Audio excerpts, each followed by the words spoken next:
Саламатсыздар урматтуу жалпы факт KG маалымат порталынын көрүүчүлөрү 4-октябрда Кыргызстанда парламенттик шайлоо өттү. Мына парламенттик шайлоонун алдын ала чыгарылган жыйынтыктардан нааразычылыктарын билдирип, жана бул шайлоону жокко чыгаруу боюнча жана кайра Кыргызстанда парламенттик шайлоо өтсүн деген талаптарын коюп, айрым партия өкүлдөрү жүздөгөн жана миңдеген адамдардын коштоосунда Ала Тоо аянтында митингге чыгышты.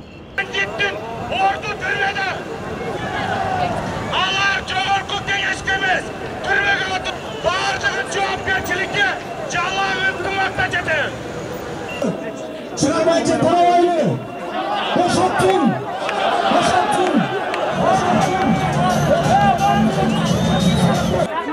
Bağrına söz жетет. Бұл жерде башталған митинг, бессрочный митинг. Шайлоо результаттары жокко чыгарылмайынча кетпейбиз.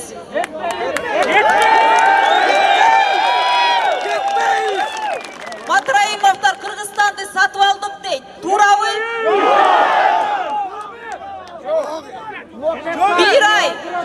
Bir ay el астына чыгып, bir ay райондорду, региондорду кыдырып жүргөн кандидаттар негедир биз утулуп, элдин астына чыкпагандар эмнеге 25% менен келип атышат? Кимди алдап атышат? Кимди алдап атат? Алданабызбы? Урматтуу мырзалар, мен аркамда айымдар турат. Биз коркпой чыктык.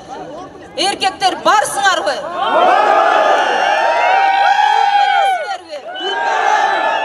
Коркпойсуңарбы?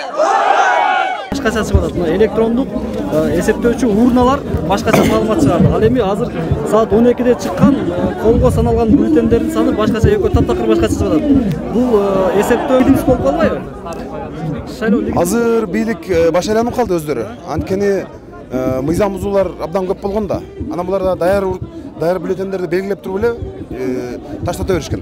Ошон үчүн азыр кандай болгон күндө дагы бир эле жолу калды. Кайра шайлоо жарыялаш керек.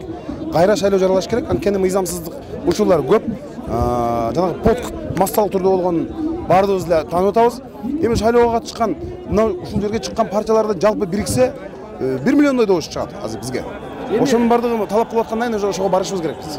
Борбордук шайлоо комиссиясы кайрадан шайлоо өткөрүү боюнча кандай кадамдарды жасаш керек? Экинчи жолу шайлоо өтүшү мүмкүнбү? Сөзсүз өтүш керек. Анткени ансыз биз тарабайбыз, элдин маанайын көрдүңүз, тарабайт азыр. Ошондуктан биз кайра шайлоо өткөрүүгө жетишибиз керек. Кайра шайлоо өтсө, биримдик Кыргызстан, мекеним Кыргызстан катышпаш керек. Анткени добуштарды массалык сатып алган ошолор болду. Программанын алкагында дебаттар менен өзүбүздүн ойлорубузду айтып жарышышыбыз керек. Албетте бул жерде андан башка да көп нарушениялар, көп мыйзам бузуулар болду. Шайлоо башталышында болгон, анын башталышында каттоодо, шайлоонун жүрүшүндө, форма 2-ни ташуунун, анан шайлоо күнүндө, шайлоодо мына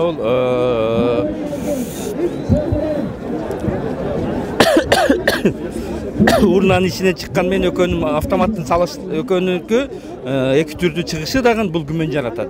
Негизинен бул аппараттарды установка кылып, башкача кылып жасалган деген сөз болуп атат. Заранее эле алдын ала даярдалган деп. Ошол чын болушу мүмкүн толук. Сиздер кайрадан шайлоо өткөрүшүн талап кылып атасыздар. Бул борбордук шайлоо комиссиясы. Борбордук шайлоо комиссиясы экинчи шайлоо өткөрүүгө укугу барбы? Албетте укугу бар. Мына жерде 10дон ашык партия жыйналды. 10дон ашык партия шайлоону тааныбайбыз деп айтып атышат. Бул уже легитимсиз дегенди билдирет. Сиздер мындан кандай кадамдар карастар мындан сырткары? Биз бир гана талап кылабыз.